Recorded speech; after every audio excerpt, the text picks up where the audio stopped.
City Council President Adrian for having a vision to bring us together in this space, in this place. And you know, this didn't happen on accident. The speakers, the microphone, the people. It happened because there's a team, and there's no I in team. And Diva and Zoe will probably not take credit for all this work. They are very happy to stand in the background, but Diva and Zoe, where are you? Diva is up front. Give her a round of applause. Where's Zoe? Zoe's in the back. These ladies have curated this event. They have prayed about it and worried about it. They got irritable bowel syndrome and acne, trying to make sure this comes off without a hitch. And it did, and we are so grateful to you ladies. Give them another round of applause.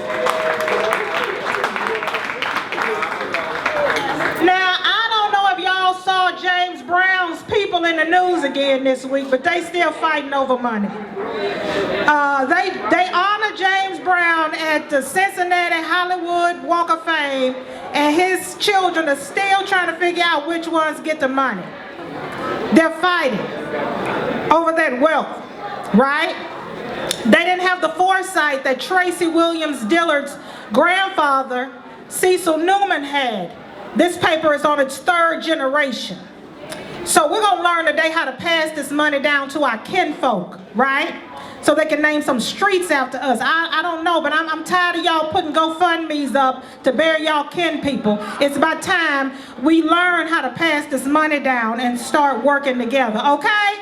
All right, because I don't want to die broke and y'all have to sell fish dinners to put a headstone on me. So we're going to figure out how to do this thing on today, Jesus. You know what, they scared. Oh, the people who put it together, they scared. I was real professional on the phone, and then I showed up and I was, hello. But then I showed up, I was like, this really me. It's too late now, they done signed the papers, I'm here. They gave me questions. I ain't going to ask none of them questions. We just finna get real down and dirty and figure out how to save some money. So, this panel is all about wealth building. And we have an amazing lineup. Let me tell you something. Folks pay tens of thousands of dollars to hear these folk all together in one room.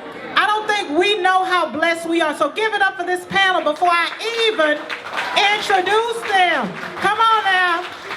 You are looking at legacy and history. Legacy and history. We ain't got to be in February. This is a panel full of Black history right here. And first up, Tracey Williams-Dillard. Now, Tracey Williams-Dillard is the publisher and CEO of the Minnesota Spokesman-Recorder newspaper. Give it up, Tracey. Hey. This newspaper was founded in 1934.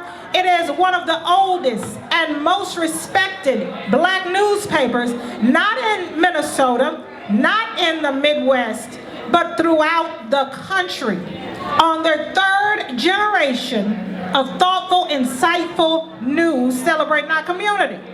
So how do we do that? How do we pass that down? She's going to help us figure that out. And Trent Bowman is here. Hey, Trent. Give it up for Trent. Trent serves as Bremer Bank's Vice President, Community Impact Manager.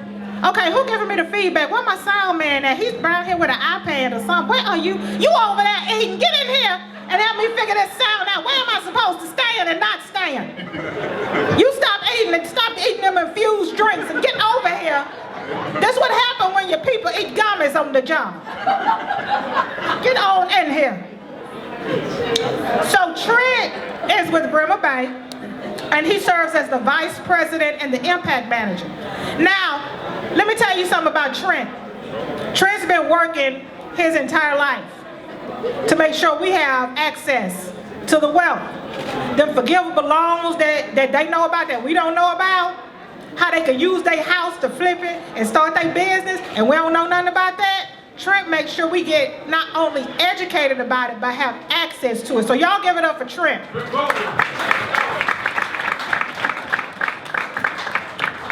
Now this next lady, she hot. I mean like Beyonce hot, okay? That is Miss Tawanna Black. She is a founder and president President and Chief Executive Officer of the Center. Who back here talking? We is trying to have a panel. Who is back here doing all this talking? Hey, y'all gonna come and y'all gonna come for the panel? I hear y'all loud. They talking. It's okay. It's all right. It's okay. Okay, so we going to Tawanna. Tawanna is with the Center for Economic Inclusion. And what she does is she makes sure that things are equitable and fair. Okay? She makes sure that if you promise a piece of the pie to our people, we eat. If they eat, we eat. And we're not talking about the crumbs that they drop. She wants to make sure that we have a seat at the table, and she holds folks accountable. That's why she's hot. Y'all give it up for Tawanna.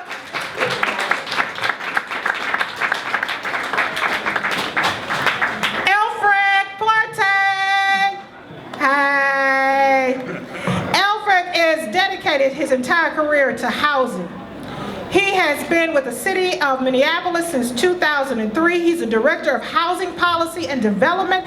His team works to develop and preserve affordable and mixed income housing and ownership for our people. Give it up. Yes. And Adrian Ruddock. Hey, Adrian. Adrian is with MEDA. He is Vice President of Lending for the Metropolitan Economic Development Association. He is skilled and has 23 years of for-profit and non-profit lending. Let me just tell y'all, most of these business owners in here knows what happened when that PPP loan came out. Tom Brady got $1 million. GoDaddy got $8 million. Rick's Cabaret, the stripper club, they got 20-something million when the PPP loan came out, and every black woman was in the queue. Okay? So we gonna figure out, and he gonna help us figure out how we can get out the queue and get access to some of those money is fly. Come on, money flying over our head, and we back here talking and eating chicken. Not today, Jesus. Not today. They playing. We're not playing with them. We're gonna get this money. Okay? Y'all can play with the money if y'all want to. I'm gonna get it. Okay? And we got Dr. Now I gotta say this right, because somebody told me Tara. Okay, because I got a cousin named Tara. It ain't Tara, it's Tara. Okay, I want to be sure. Okay. Dr. Tara Watson, give it up for Dr. Watson. Now, Dr. Watson, she not just gonna tell you about it. She's not just gonna educate you. She wants to also inspire and motivate you. Because see, it's one thing to know and it's another thing to do. So she's gonna make sure that once we get educated with everything, that's why she on the end. Because you get all that education, all that, and then she gonna give you the test. So that's why she on the end. Okay, that's why she the doctor is on the end, okay? All right, so she founded and, hold on, wait a minute, hold on, that ain't you, wait a minute. There you go, you're right there, okay. So, her clinic is on West Broadway in North Minneapolis, and they've been in the Twin Cities since 2003, right? All right, y'all give it up for our panel. All right. So, they gave me some questions to ask. I don't ask questions. We just gonna talk. Paper on the floor. I'm not asking no questions. So if you practice from the questions, Tracey already know it's over. Now, Tracey, this is all about building generational wealth. And nobody in the Twin Cities has built generational wealth and a legacy like your family. Your family has owned the newspaper for 3 generations and it is still going strong. What is the one key ingredient we need to be able to pass this down, not just to our children, but our grandchildren, so that it's not just about the legacy, it's about sustainability? Well, thank you, first of all, Sheletta, for being such a graceful host and doing such a great job of quieting the crowd down so that they can hear this wonderful information that this panel is going to bestow upon everybody this evening. And also thank you, Andrea, for bringing this 3rd annual Black Business Week to life. Thank you. You and Mayor Fry, we want to thank you. You know, one of the ways that we at the Minnesota Spokesman-Recorder pass on our legacy for generational wealth, my grandmother brought us into the business at an early age. So I started learning about the Minnesota Spokesman-Recorder when I was 8. And she just gave me little things that I could do. And it's bringing in your family that you want to kind of give them an opportunity to have exposure before you try to hand the business over.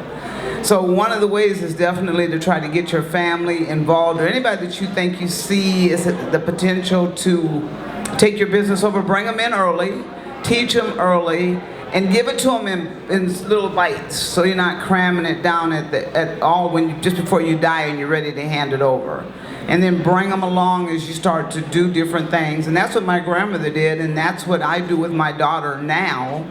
And she's actually going to take this paper over in the next 9 years. I had a 10-year plan, and I'm getting her prepared to take it over in 9 years. So that's just one of many ways you're going to hear about how to pass on generational wealth. Okay, now, that was a lot. That was a lot. We need a knife and fork for that. I want to go to you, Tawanna, because when she said that, and she talked about bringing your family in and passing that down, your daughter's right here. She sees you. She been at work with you all day. I be leaving my kids at home because I won't be bothered with them. I go to work to get a rest. So how do you incorporate those values that you have into your daughter so that you can do to your daughter what Tracey's grandfather did to her and her mother?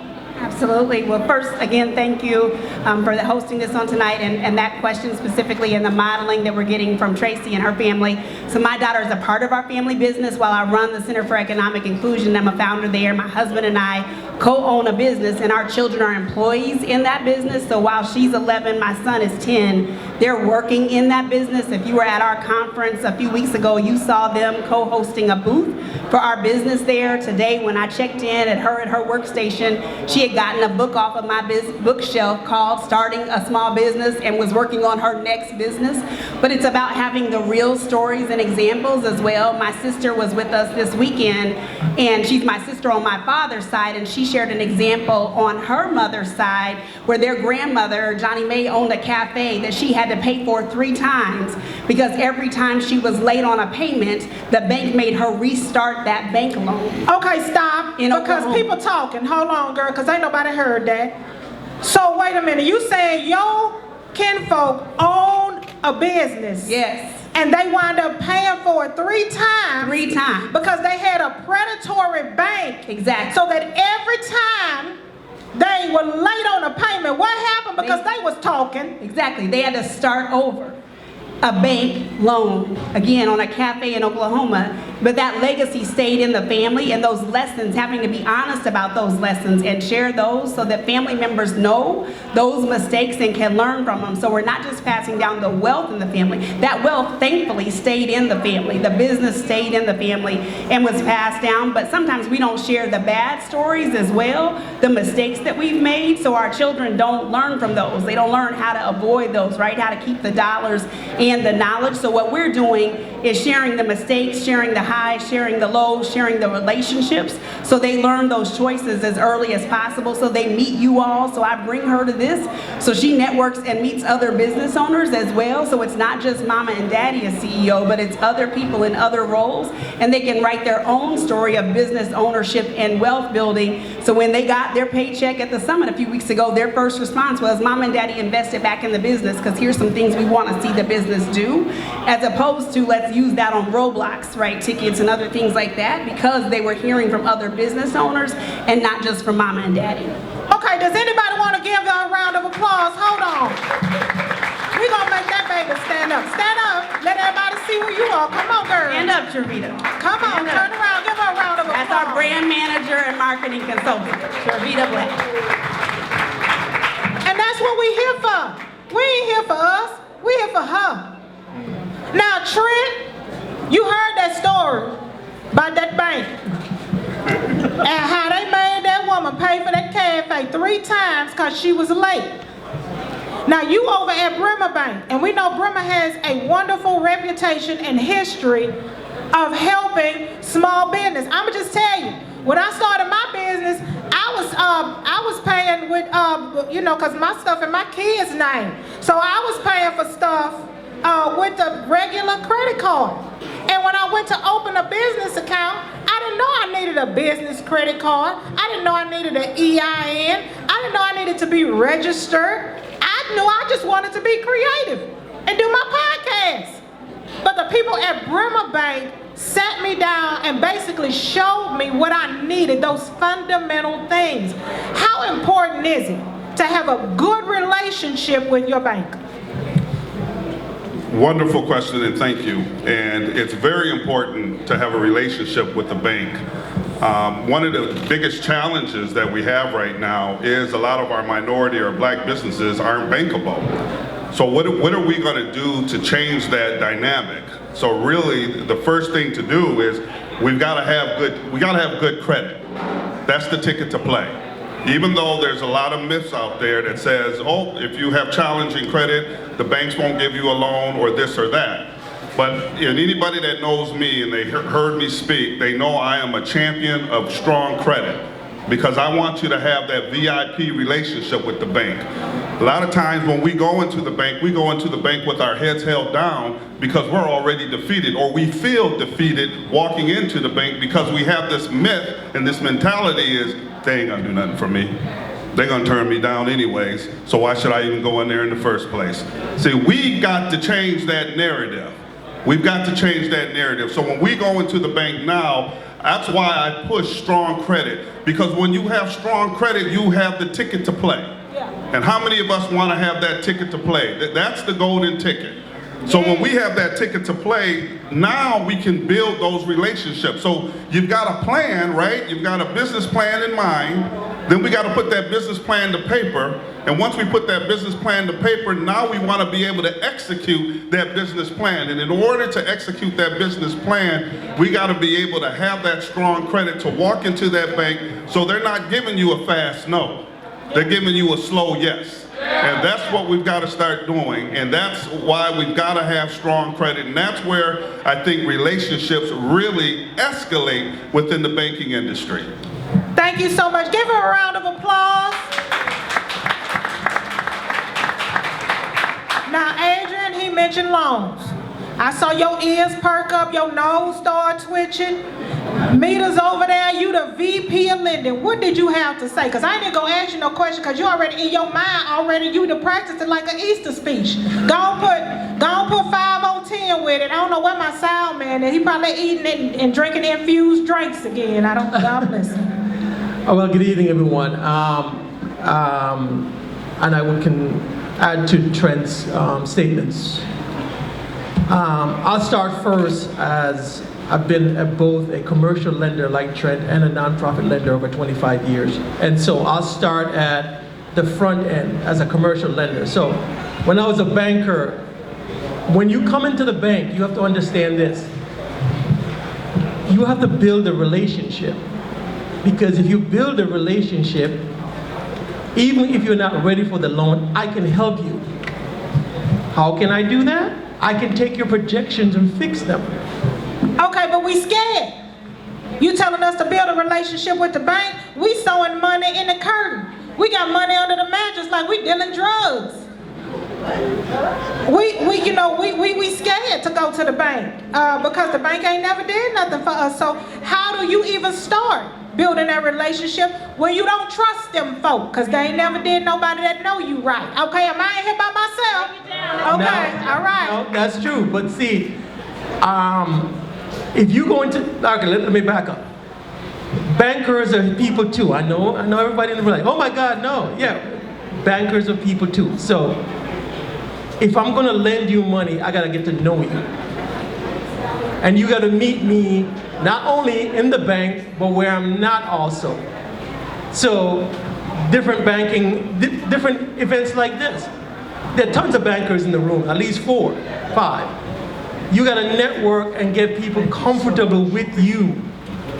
That's really important, you have to understand that. I can lend you money, but I don't know you. So the bank, this amorphous place that you think is not gonna really help you, well, you gotta change your mindset too. So you're going to the bank. You go to meet Trent. Trent's not evil. I know the brother. I mean, he wants to help you, but like he said, you gotta understand your credit. I'm judging you on how you've used money before because that's how you're gonna use money after you get mine. So if you have, now let's say you have a lower credit score, I need to know why.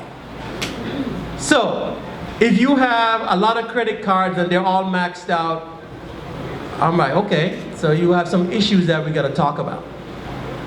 So you gotta manage how you use the money. That's number one. Number two, there's a difference between a lower credit score and credit abuse.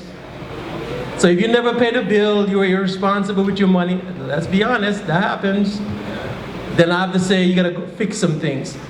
Now, if you have a line that, you use it, there's something called credit utilization. If you use too much of it, the credit score goes down. I can say, hey, once you pay down some things, come back. Once you fix your business plan, come back. Once you work on these things and come back. That's the difference. That's that slow yes. But you have to be patient in your process too. It's not gonna happen overnight, but you gotta stick with it.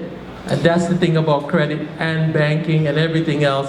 It's an involved process, but if you get to us after when we are working and we say, hey, I really need your help with this, yeah, we'll help. And so from a MEDA standpoint, we have business lending. I'm overhead of business lending, and I'm also over business consulting too.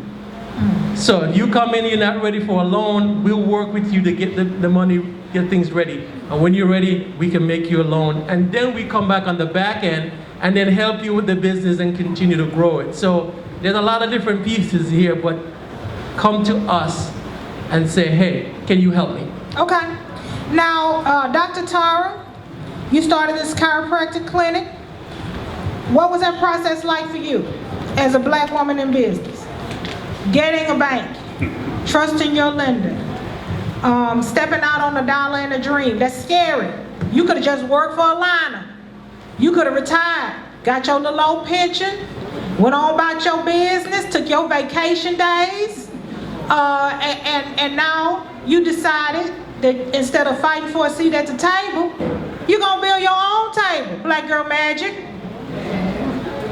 Tell me about your story. How did you get there? My track was a little different. I started out with credit cards. I didn't have the go to a bank, get a loan. I started out just with credit cards, maxing out credit cards, and then someone told me, go to a bank, you can get a loan. I started out with the 501, a 504 loan. And then from there, I was able to pay the credit cards off. And then from there, I became credit worthy. And then from there, I actually paid off that SBA loan. And then from there, built my credit, established credit. Paid off that loan, went on to buying a building, went on to owning my own practice, went on to buying Anytime Fitness, went on to buying and owning a home care agency. Okay, wait a minute, girl, because you're saying some stuff and people ought to be clapping. People, wait a minute, stop. Black Girl Magic. Establishing relationships with lenders, went on to banks approaching me about what's next. Went on to building wealth, to establishing portfolios, to the things that we're getting into this evening. So there is a space and a place into surrounding myself with those professionals to help me leverage some of that wealth to next steps, to trying to sit down and, like I said, build portfolios and leverage myself so that I am not only credit worthy but wealth building, portfolio building, asset building, net worth building. Okay, stop, because I can't take it. It's too fabulous. It's too fabulous. But if don't nobody look like you doing what you're doing, how do you even get started? Because when you say portfolio to me, I think family pictures. I don't know nothing about portfolio. So it's some folk in here who don't even speak the language. I'm one of them. How do you not be afraid and you go ahead and get started? Come on, girl, get to it.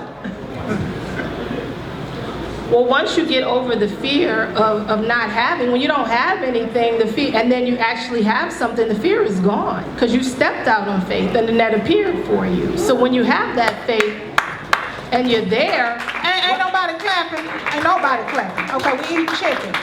Y'all missing it. so those barriers are there, and then you surround yourself with the people that know what you don't know, and then you. And so that's my team. Those are the attorneys, the CPAs, the accountants, the bookkeepers, you know, those people that hold me accountable to the day-to-day. And, you know, and I don't remember the other part of the question that you had asked me, I'm sorry. That was enough, because Kip is taking notes, Miss Octavia's taking notes. You are giving them something to go home and study. Now, Tracey, I have to ask you, because we started talking about building and portfolios and wealth. And when we started talking about this generational wealth thing, there's some times I'm sure that y'all thought we're gonna call it. We're gonna turn it in.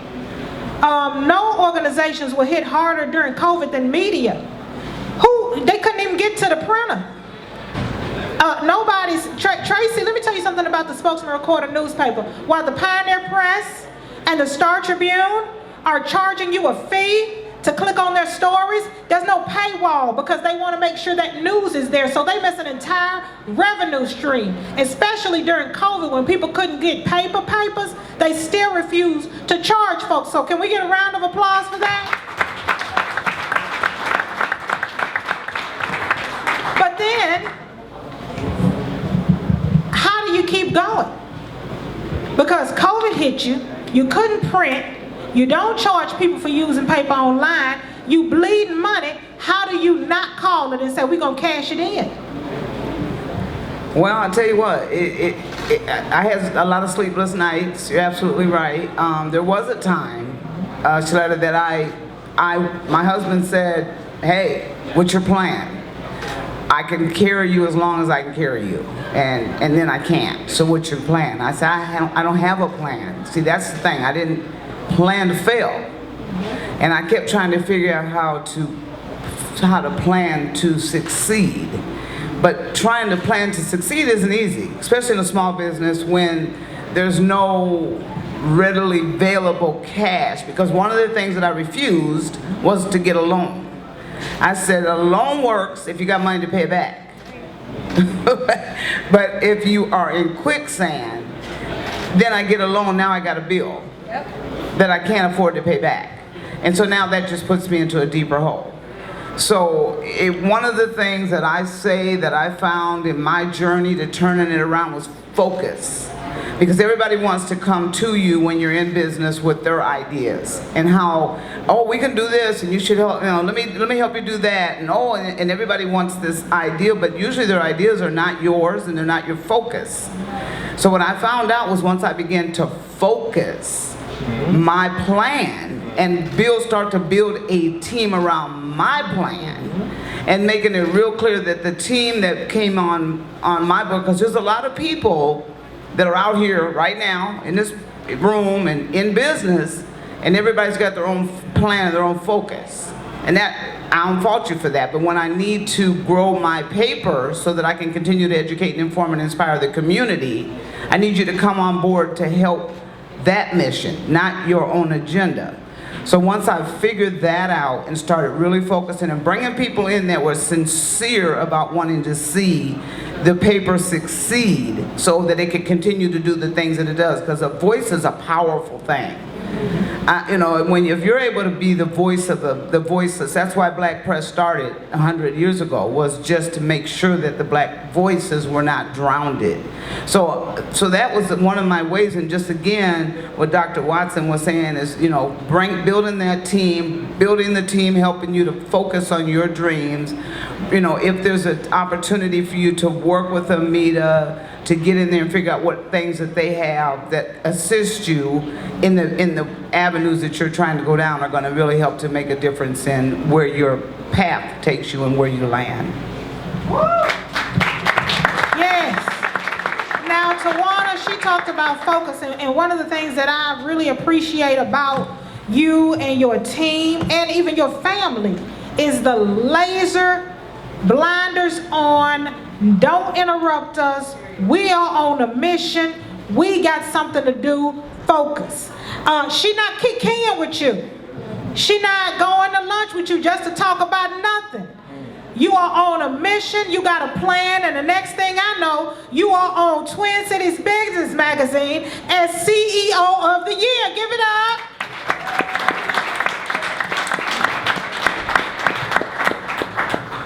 These two ladies on the end talked about focus and how their focus helped them. How do we get that? Because you have that, they have that. Meanwhile, I'm taking every idea somebody bring me. They got me doing cooking shows and stuff. I don't even want to do no cooking show. What am I doing? I'm all with Andrew Zimmer doing a cooking show. What in the world am I doing? But he needed me. I didn't have no focus. So here I go spending 3 days on cooking shows. How do we get focused? Now, Sheletta, you and I both know that's not true. You got as much focus as anybody I know. But I shouldn't have been on that cooking show, though. That's I shouldn't have been on that cooking show. Well, so for me, and I think many of us, our focus comes from the gifts God gave us and the purpose that He gave us. And each and every one of us has that. When we know it, when we get really, really clear about that, the rest comes naturally. And I'm looking at a room full of gifted people who have purpose that collectively can maximize to be able to build Black multi-generational wealth. I think what Ms. Dillard just highlighted is sometimes the overabundance of issues and the overabundance of weight of those issues can cause us to start to operate in that ecosystem in ways that then can either seem like they're at conflict. I don't think they actually are, but can seem like it, or can cause us to feel like we're in forced partnerships that don't then add up to more than what they're meant to be. But when we get explicitly just completely clear about, no, this is my purpose, and we can multiply in order to achieve 2 or 3 or 4 or 5 purposes, but this is mine, this is the gift I bring to the table, then we can really get to that place where we're not just closing wealth gaps, but we're actually building wealth that's multi-generational. But short of that, we're sitting at tables and we're having lots of meetings and lots of time, but I can't leave knowing, okay, that's your purpose. Okay, I'm really clear on that, and I'm clear on what yours is, and I'm clear on what yours is. Not just your title, but what's your purpose? Like, what gift do you bring to the world that keeps going after you leave that job and that title? Your purpose continues after 5 o'clock. Mine is clear, 365 days a week, 7 days a week, 24 hours a day. It is the same purpose. Okay, you gotta back up because you said something. I don't think everybody else got it because somebody needs to be laying on the floor slain in the spirit. You said your purpose is not your title. I need you to elaborate on that. It doesn't shift. It is God-given. It does not shift. The title may move, and so that means if you come into this organization, you mentioned earlier, recently new to MEDA, recently new to Bremer, but the purpose didn't change. Trent is the same Trent. When I ran into him at Rondo Celebration last weekend on the street, he was the same Trent I partnered with on my podium 3 years ago. We picked up the same conversation. Why? Because the purpose didn't change. When I see Bill, it is the same Bill and Tawanna conversation we had at Northside tables 6 years ago. Why? Because purpose didn't change. Connection didn't change, and it wouldn't shift if we were at my dinner table, or if we were in my boardroom, or if we were at US Bank's boardroom, because purpose didn't change. It's not about title. That mess comes and goes. It's about purpose, and what are we trying to collectively get to, and do we believe at the core of that, at the heart of that, whether we agree or disagree on some of the issues or what's happening today, at the core and the heart of that, are we connected enough to be able to get through those tough moments, to be able to see one another in the bigger communities who matter much more than you and I, and whether we'll be here in 10 minutes or not? Does that part matter enough to see past the superficialness of our titles, our jobs, our organizations, and even our city boundaries? It's so much bigger than all of that. I'm thinking back to the folks whose bloodline still runs in me. That's where my purpose comes from. They were builders. They were wealth builders. They were homeowners. They were business owners and fighting for up. And that DNA is still running in all of our veins, despite whatever lie gets told to us in whatever book or news headline. And when that purpose connects, we'll throw the rest out the window and get to work. All right, all right, all right. We get real up in here. That's why I don't be asking them questions they be putting on them papers. I ask my own questions. Now, Elfric, She talked about weight. Then she said something about home ownership. Ain't a business owner in here almost been homeless. Taking out a second mortgage. Borrowing against their house when they know they ain't got it. Trying to figure out if they gonna pay their booth rent or they note. And they look at their children and they making some tough choices. Even Tyler Perry slept in the car for a little bit. One of your missions, and we talked about purpose, is housing. How does that factor into what we're talking about today, which is being a successful business owner and building wealth? Thanks for having me, first of all. And I want to say we are providing information and education. This is not successful if we don't leave here and share that information with others. Each of you are trusted advisors. You have a network. Make sure you disseminate the information so that the folks that's in your circle have it and can utilize that information to build wealth. So, to the question about what do we do on the housing side?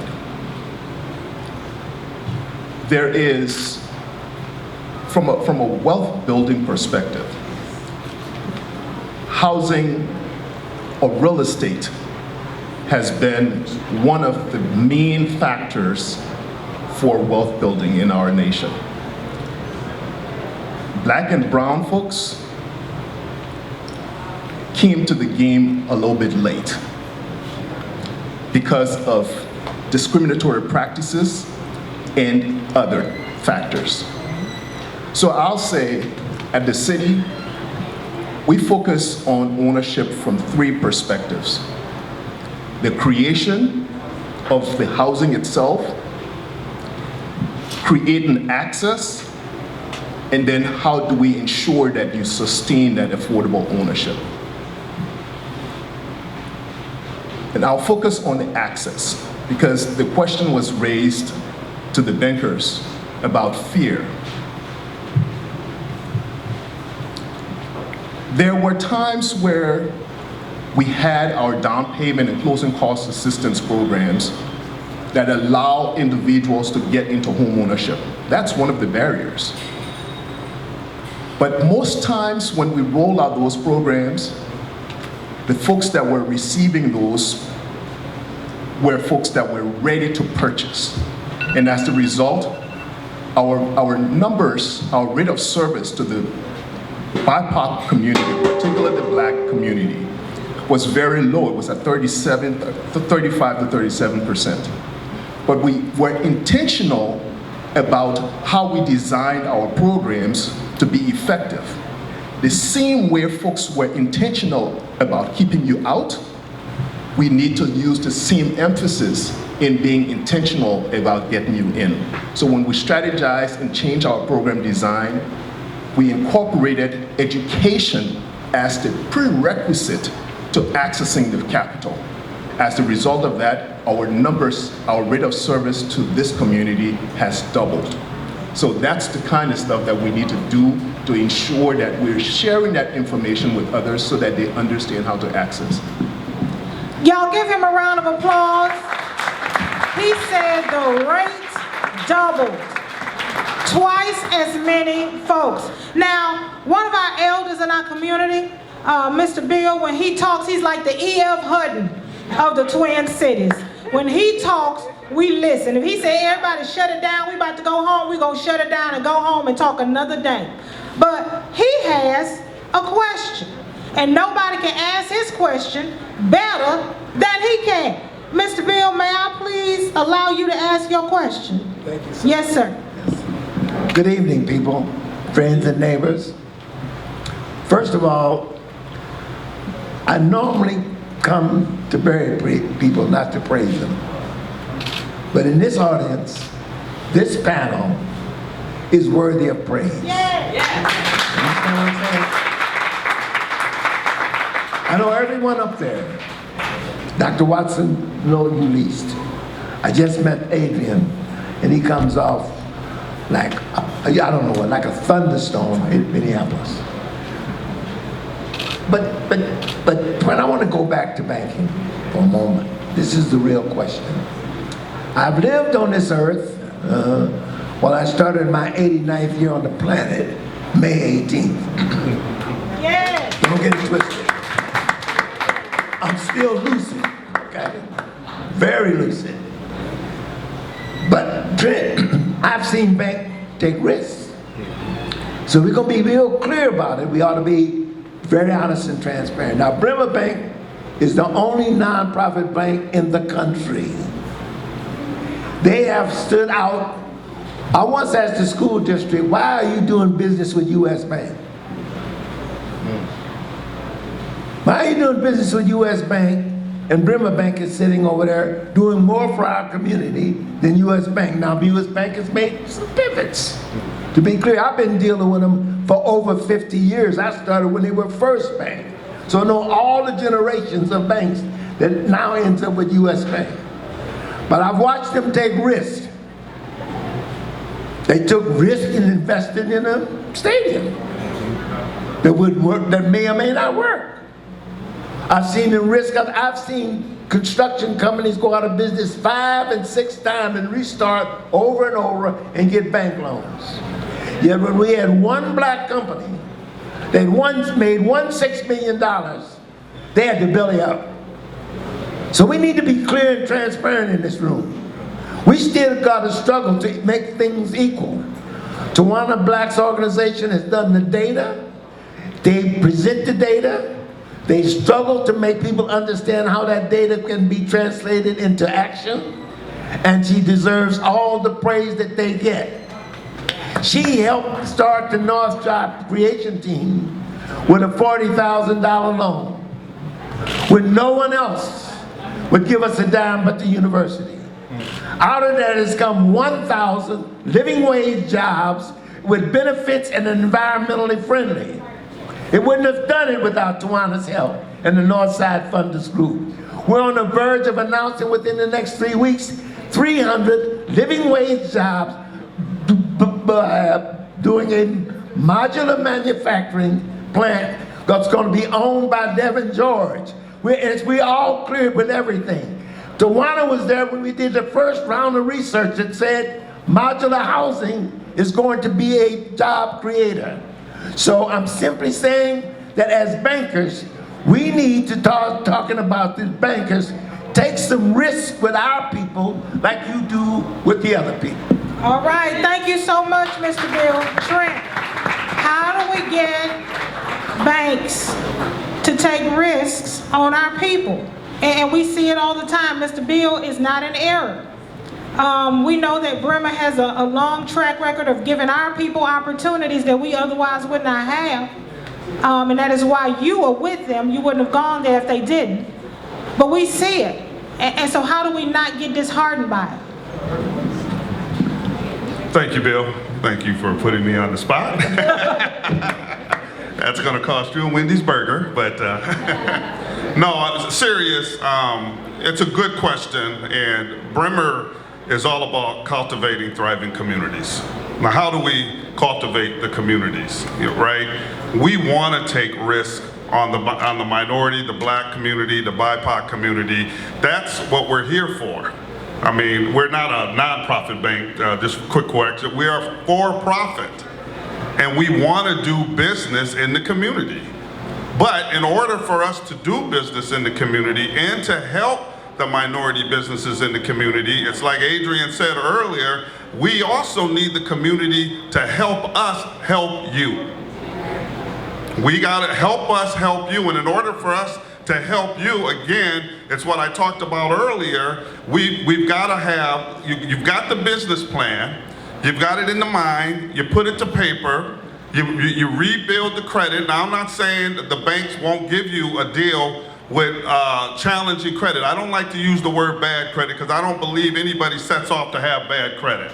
We just have some challenging times, and how do we correct those challenging times?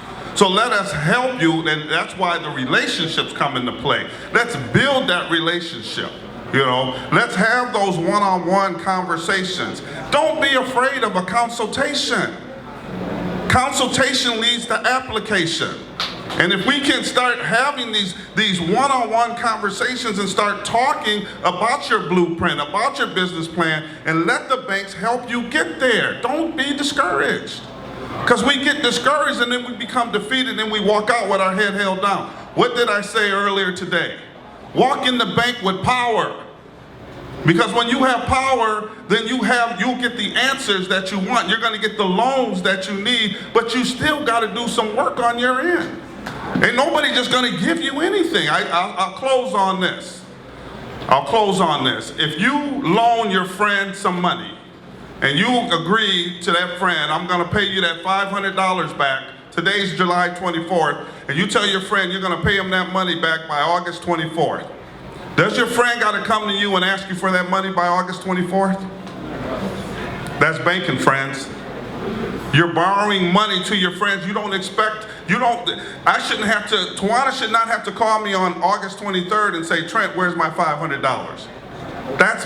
Let's build those relationships. I should be calling Tawanna on August 10th, August 16th. Tawanna, I got your money and thank you again for that loan.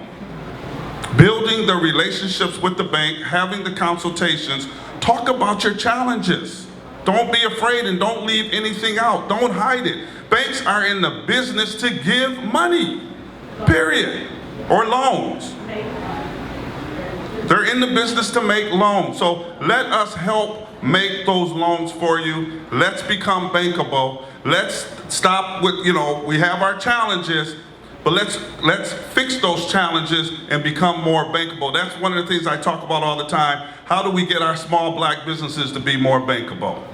All right, Tawanna, you got something you want to say, girlfriend? I do. I just want to note a couple things. So one, Bill mentioned that first $40,000. That wasn't a loan that needed to be paid back, but cash up front that was just wiped away. At the same time, the center's investing forgivable loans in a number of businesses, close to $1 million just in the last 7 months here alone in our businesses. And many of those businesses have already gone on to get their first bank loan. What's surprising though, and I want to push on this, is we call our businesses constantly small businesses. Some of those businesses are not small businesses. They are in the SBA terms, but many of those businesses are already on the shelves of our big companies. We're already on Target shelves, and yet had never been able to get a bank loan. Already credit worthy and never able to get a bank loan. And this isn't me beating up on Trent, but it is me driving accountability for us to change the narrative about our businesses and to deepen that opportunity. I appreciated you, Sheletta, earlier pushing on that relationship piece. If you don't have a banker you can trust, you don't go to the door. I saw Robert earlier back there with Ascend. We've got MEDA here earlier. They're getting more and more products and opportunities so that we have just those small forgivable opportunities that get people that first door to be able to walk in so you can then go get the loan. And we can't understate that, particularly given the amount of wealth that's been stripped out of our communities. Yes, we got to be bankable. This isn't contrary to having credit right, but let's not drop the amount of wealth that's being dropped out of our communities and pulled out of our communities. That means that cash also has to flow back in. So everyone who's here who works in a corporation, who votes and holds your elected leaders accountable, hold them accountable for also just straight up getting cash into the hands of our business owners so that we're better prepared to go get the loans. We're better prepared. Apply for the fund at Nexus Community Partners so that you can also take care of those credit opportunities and you're prepared to go get that loan. Take advantage of every single stinking opportunity out there right now so that these doors for loans are there, but that doesn't have to be the only opportunity because we've paid our debt. Yeah. We've paid our debts, and there's opportunities here that sometimes just are kept for everybody but us, and I can't let that go. Oh, thank you so much. Adrian, we're talking about opportunities. We're talking about relationships. Somebody walks through the door of MEDA. Talk to me about what kind of relationships and opportunities are there and available for small business owners. Very good question, and then I'll start on just walking in. So if you walk into MEDA, I'll take a small business owner. I'll just use, they've been in business for a couple of years. So 3, I'll just start there and then we'll continue from there. So you walk into MEDA and you say, I'm looking for a loan, because that's what most people are looking for. And so,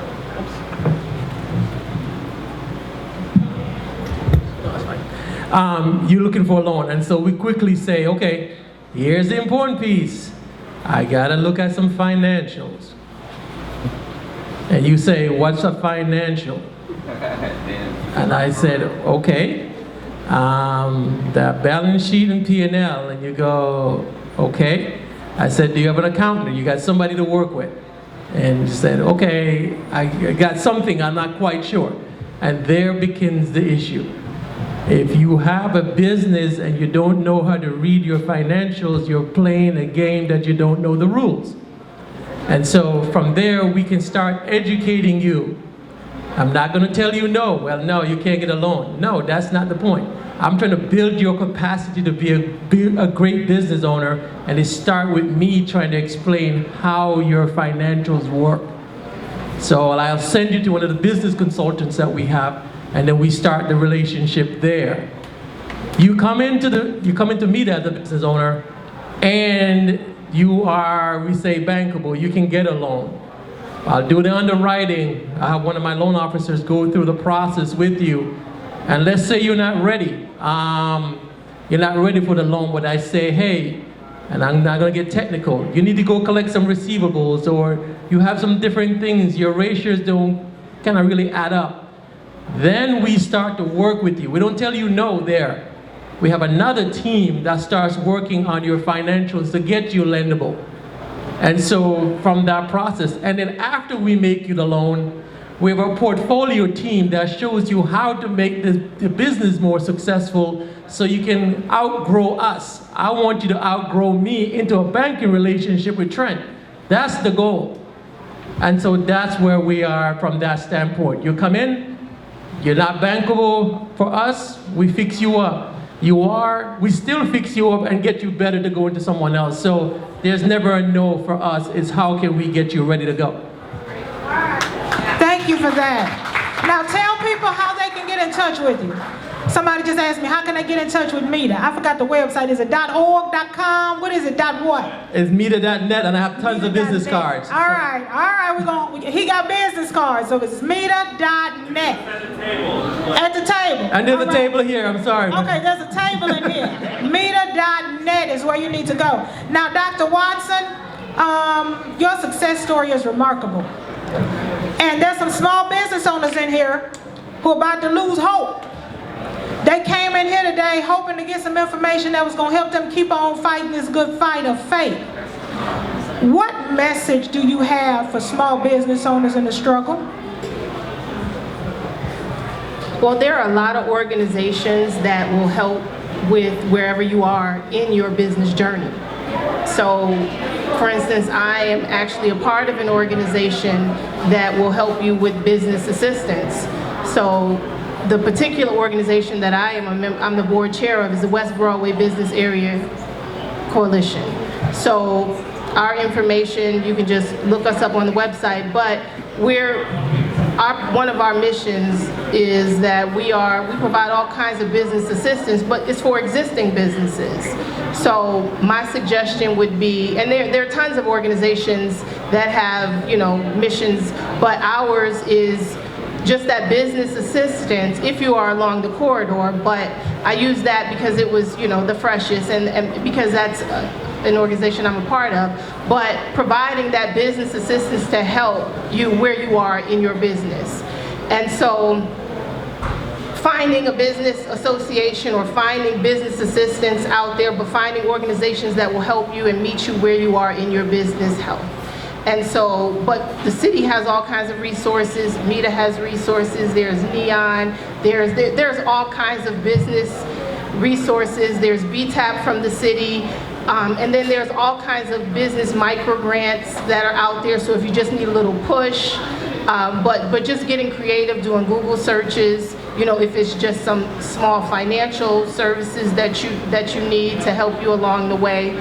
And then just reaching out to your social circles. You'll be surprised what you will find out just actually talking about and speaking out there what your needs are and asking, family, friends, and just talking. Sometimes people think quietly, just don't say anything and just quietly fight what they're going through, and all you got to do is just talk about it. You'll be surprised just speaking out there, putting out there in the universe what you need, and getting on your knees, really. I mean, just speaking it out, going to God. I know this isn't a religious thing, but just get on your knees and pray about and speak out what it is you want and need, and again, that net will appear for you. I know it, I believe it, and just speak it out there.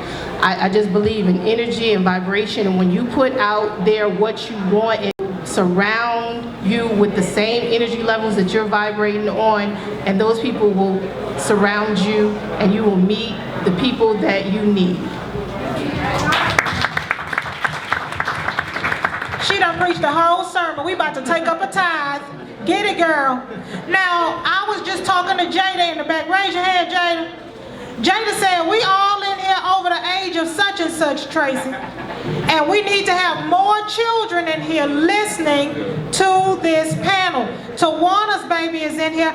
How do we get that information to our kids about home ownership, about starting your own business? I try to teach my kids, Tawanna, that you can go to McDonald's and work. You can go to the post office and work. You can get a job collecting trash. That is honorable.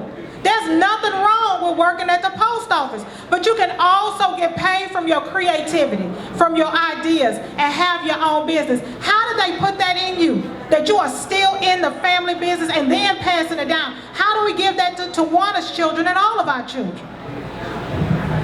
Well, one of the ways, first of all, is we got to start. We got to start at home. We got to be able to teach our kids at home, because I know one of the things we want everybody else to teach our kids about different things, but it's just not going to happen where you're going to find the school curriculum across the state that's going to talk about wealth building, although that needs to be one of the curriculum. But start it at home with that conversation. It's simple. I mean, another example, I got a 7-year-old grandson. Now I'm getting ready to have a boat ride. I got a shameless plug here going on. August the 5th, I'm doing a boat ride, and everybody's welcome. We got a booth back there that got more information, but I'm gonna have my 7-year-old grandson on the boat selling tickets, because he's gonna understand what he's doing that. So it's fun for him. All he's doing is running around, and he doesn't mind talking to people. Start there with simple things. You see little kids with the little lemonade stands and things like that. But the key is explaining to them what they're doing and helping them to create make it their own little business, so that they can then start to think about that. So we got to start at home with that. We got to start in our offices. If you know somebody that owns a business, ask them if your kid can shadow them. I got to be careful when I say this, but I don't want to get a floodgate, but with an appointment, I wouldn't mind having a young person come and sit in my office and learn what I do in a day and see if that's something of interest. My grandfather used to do that. He allowed the community people that walked past the newspaper, if they wanted to come in and meet him, they could come in and meet him, and he talked to them, and he gave them confidence and pride. I got a story, this real short. One of the community guys comes into my office, and he's like, I remember coming into this office when your grandfather was alive, and I used to get kicked out of school all the time, and my teacher gave me a pen and paper and said, here, go talk to a business owner. And he was on his way home, because he's like, I don't know, no business owner, this is crazy. And he just happened to stop in the Spokesman, because he's like, well, I've never been in here, I wonder what this even is. And my grandfather invited him in, and so he sits down and he's all slunched like this, and my grandfather says, Mr. Crawford, please sit up in your seat. Just the Mr. Crawford started a whole new outlook, that in itself, because he gave him pride and dignity just by calling him that. So there's simple things that you don't know impact young people. So just give them that little opportunity like that's going to make a difference. And that's just a small way to start. But you know, it's chores at home. It's teaching them to make their own business at a simple way. All right. Elfric, you got something you want to say. You done picked up the microphone. Yeah, I think the starting at home piece is very critical. When we talk about understanding how money works, the little ones at home, you need to have them participate in the budget process, so they understand what's coming in what's going out. They know the cost of the electricity on a monthly basis, so that they understand when they're coming in and asking you for X, Y, or Z, they understand what that balance sheet looks like. So having them participate in that process is very critical. All right, now, people are taking notes. Folks need this information. Before we check up out of here, we started on this end at the beginning. We're gonna start with Dr. Watson and go down. What is the one thing you wanna make sure that people leave with? What one nugget, the knowledge that you've amassed with your expertise in wealth building and finance and legacy, do you want to leave with the people who have sat here and taken notes and came tonight to build up their business to pass on to their children? Dr. Watson, I'll start with you and you all go down, but I'm going to sit down because I'm taking notes too. Y'all just keep passing the mic. What one thing do you want to leave with us business owners out here so we can build wealth and a legacy for our family? A no isn't permanent. Jesus, Father, Jesus. A no is going to be a yes. A no can be turned into a yes. It's just a matter of time. That's been my experience. How, when, and what am I going to do? What changes am I going to make to turn that no into a yes?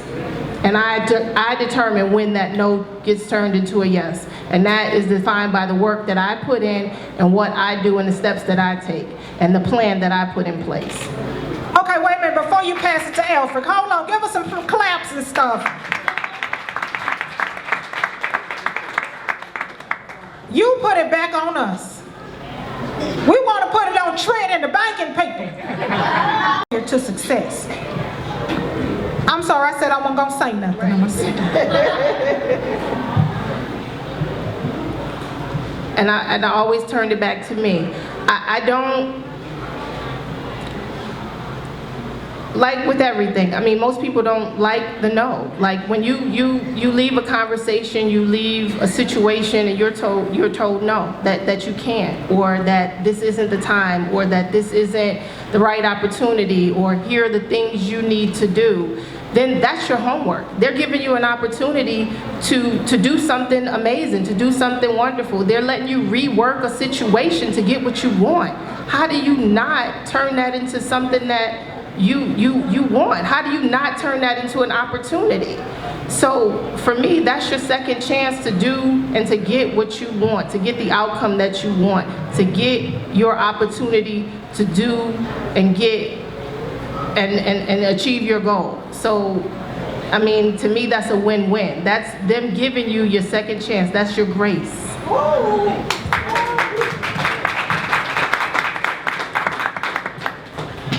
You want me to follow that? No, the one thing I want to say to the people in the room, there's more than just one way to be an entrepreneur. You have to start understanding and networking with people. There are different ways to structure a deal. There are different ways. I've spent 25 years just doing that. So you can get a bank loan that's debt.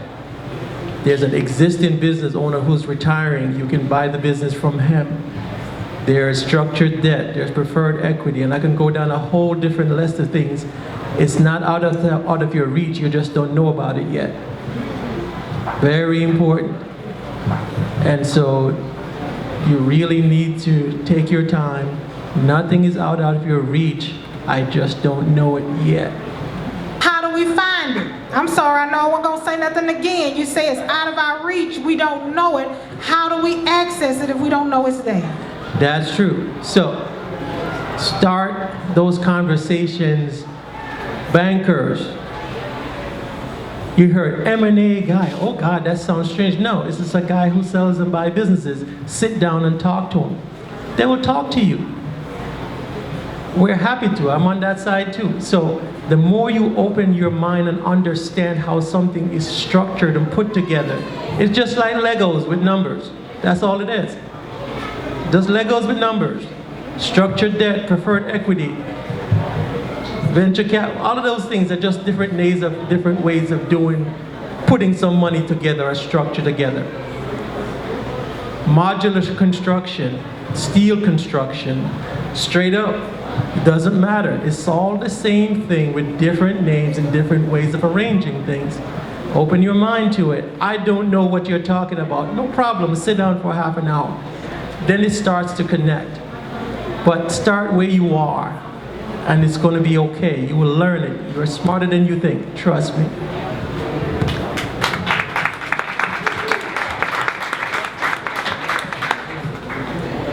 We heard the word passion used. I'll say that it's critically important for you to write the vision and what it says. There you go.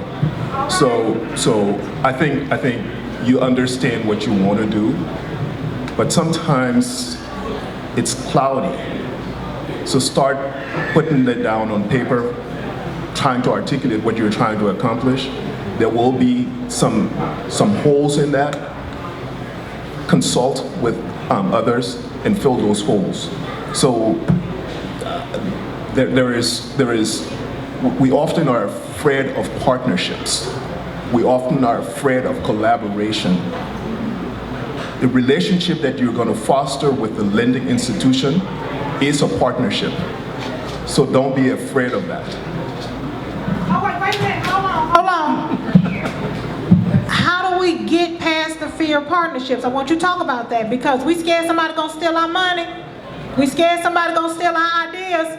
Devonna Pittman is in the back selling her nature syrup. The first manufacturer that she got stole her formula, 3 of them. 3 of her formulas that she came up with in the kitchen of her house and sold it from somebody else.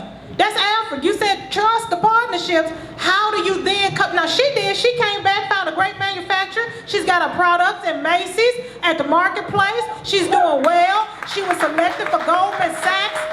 But for some of us, Elfric, that's gonna knock us all the way down, and we going back to the post office. So how do you get past that mistrust, especially when somebody's taking advantage of you? I'll touch on a piece of that and I'll go back. After 25 years of consulting with entrepreneurs and everything else, I can tell you this. If you lose the first one, you can invent faster than they can copy and take from you. You're not out of, you don't have one ideas. You don't have one situation. You can invent and change faster than others can take or copy from you. You can't prevent someone from stealing your ideas. You can protect it with a trademark after they took the first one. After the second one, they got the trademark. I mean, a business partner might take the money. So you keep going until there's just no other way for someone to stop you. That's what it is. And every entrepreneur I've worked with who have made a lot of money, I've gotten built out of the first 3 businesses. I can tell you that. That's just how it is. So you're not gonna know everything at every point in time, but the fact that you have to keep going and there's no scarcity of good ideas that you have inside of you for whatever you want. I apologize for taking my brother. Go ahead. Awesome.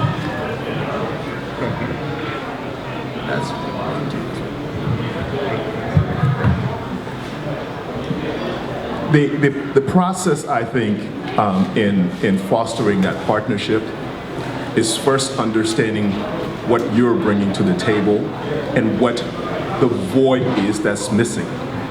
Because if there isn't a void, there isn't a need to partner. Now, if you know what the needs are, then you go out and search for. But you don't just bring anyone on board as a partner. You have to do it as if you are interviewing that individual for a position.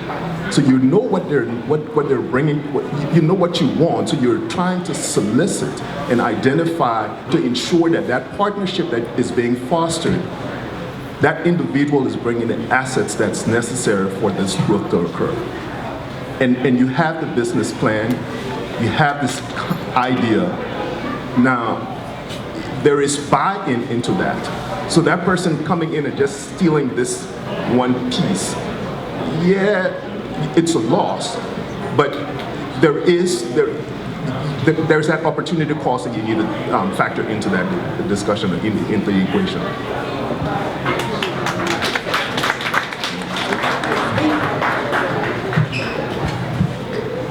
Proverbs tells us that a good man leaves an inheritance to his children's children's children.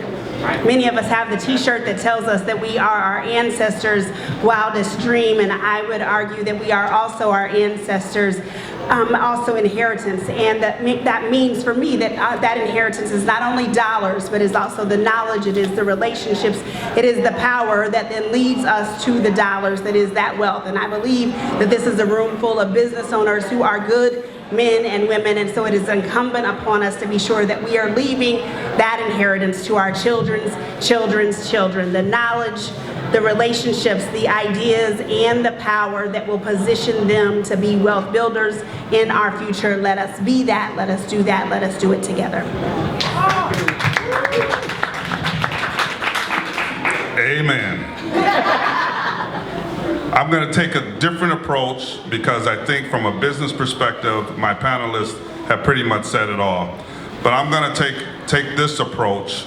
Sheletta said something earlier that James Brown's kids were still fighting over his money. So why is that? Because we don't set ourselves up for the spiritual life. So equity and generational wealth comes in different formats. One is equity in your home, equity in your business, having the conversation at the dinner table and talking to your kids about, I'm leaving you this money for a reason. I'm leaving you this money to reinvest in yourself and reinvest in your kids.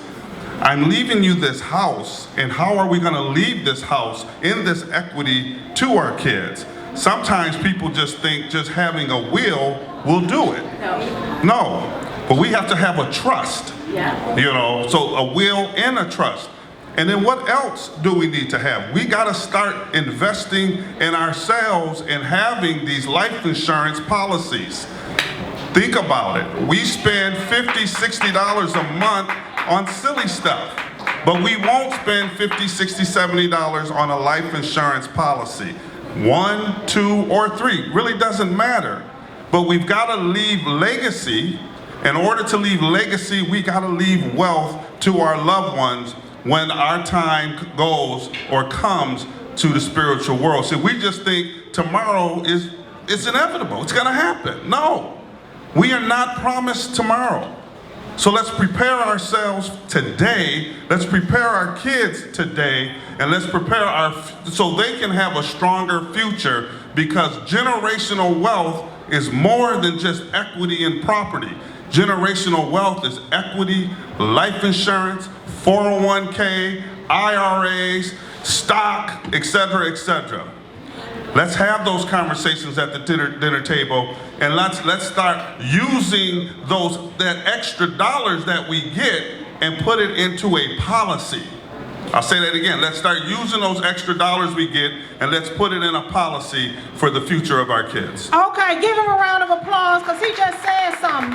He just said something, because we all know black folk think that the life insurance policy is the money you use to bury people. It's not. I met 3 white people yesterday, and they told me that the life insurance policy is to pay off your debt and erase generational debt in your family. So my grandmother paid $20 a month for 90 years, and when she died, the policy was worth $5,000, and we sold chicken dinners to bury her. So what kind of policy are you talking about? Because it's not the kind of policy that we be talking about.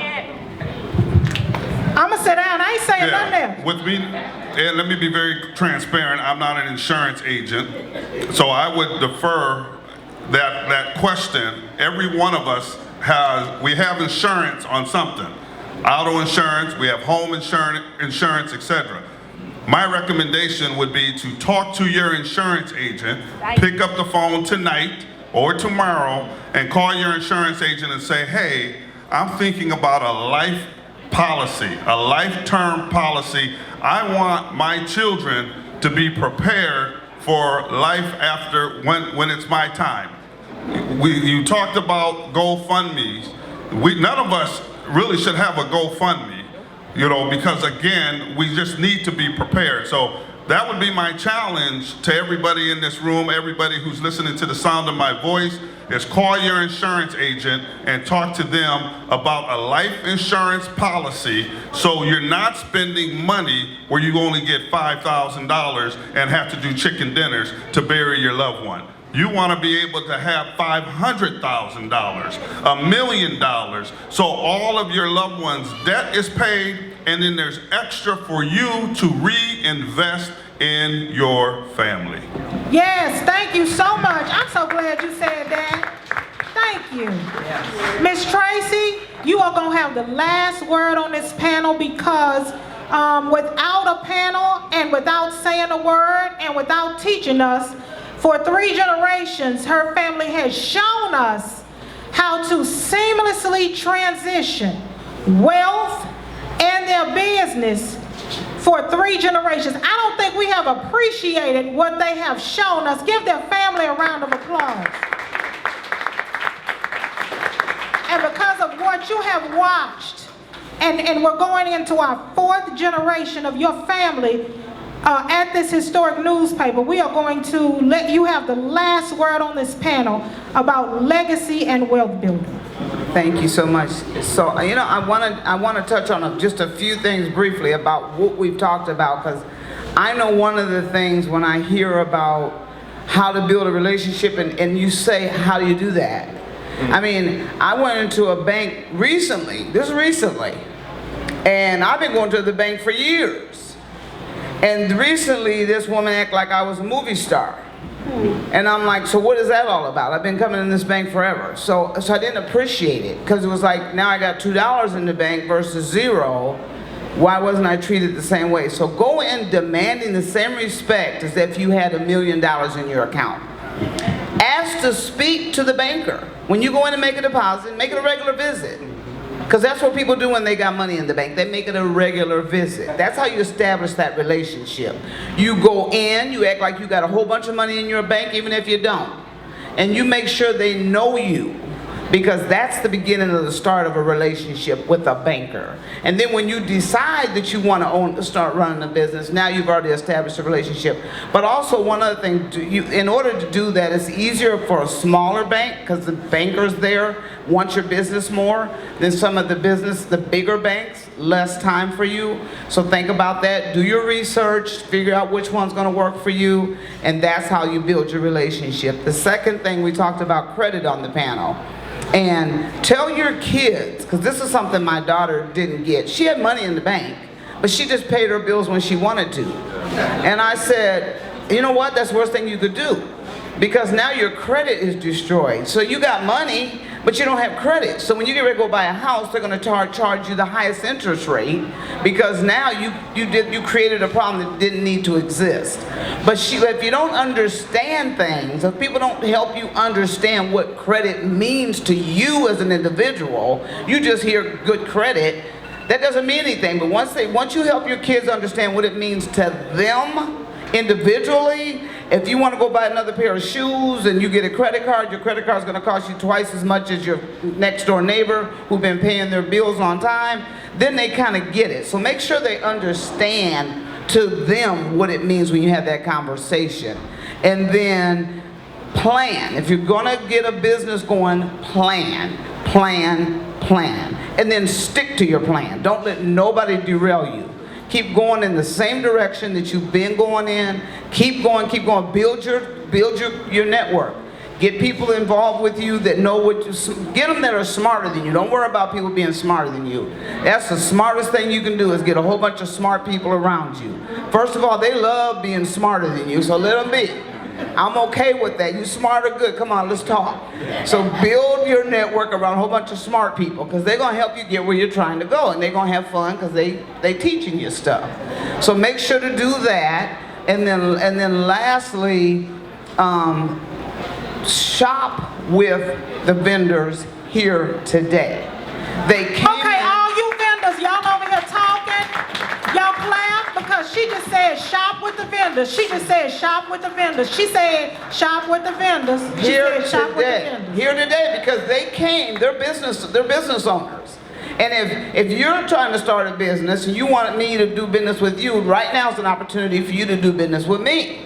So go around the room and support them. Spend $20. Let them go home with a couple dollars in their pocket. That starts this generational wealth. It's because we're going to do business with one another. And sometimes we can get business, we can build our businesses just doing business with each other. We don't always have to go to the bank and get a loan. We ain't got nothing wrong with Trent here, but if we can make money without a loan, isn't that the better plan? I love that plan better myself. So that's my advice. Just do them things, and I did it. It turned my business from me shutting my doors to me being able to sit here right now and tell you that my daughter's going to take over a generational wealth business, and she's going to run it for another 80 years. Hallelujah. Okay. All right, now you said something and you talked, but I gotta ask you something, because your grandfather was a good businessman, your mama was a good businesswoman, you a good businesswoman, you trained your daughter to be a good businesswoman, but some of us is trying to build these businesses and families, and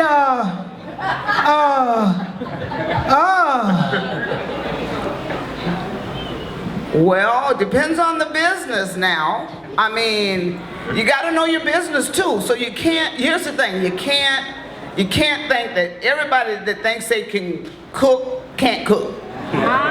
So you can't open a restaurant off your mama's recipe and think you're going to survive. That's not feasible. So do your work, do your due diligence. If you're thinking about, first of all, passing a legacy, pass one, a real one. Don't pass debt. But make sure that what you get involved in is you see that there's history, you see there's a legacy there. And then help them learn along the way. So don't wait, I'm not waiting till I die to hand the business over to my daughter. My grandmother didn't wait till she died to give me the business. So we can't keep holding on, we can't hoard. We can't, old people are just old people. And they get in the way. Sometimes old people need to set aside and let the young people come in with some ideas. I'm telling you. I mean, old people got good advice, but they don't know what's happening today. So we got to let our young people come in and help us now while they can. And that's for real. And you know what? Just this past month, the Pollads transitioned from this generation to the next. So Jim, Bill, and Bob have handed this business down. They're still in good health. They're still doing their thing. But just like Tracey said, they've handed it down to the next generation before they die. Give these panelists a round of applause. Tracey and Trent and Tawanna, Elfric, Dr. Tara, Adrian, thank you so much for your wisdom. Now, don't go nowhere, because we've got some great performers in the next room. Twin City skaters are waiting to do their thing. And y'all look, we gotta bless these people. They are performing, and we gotta give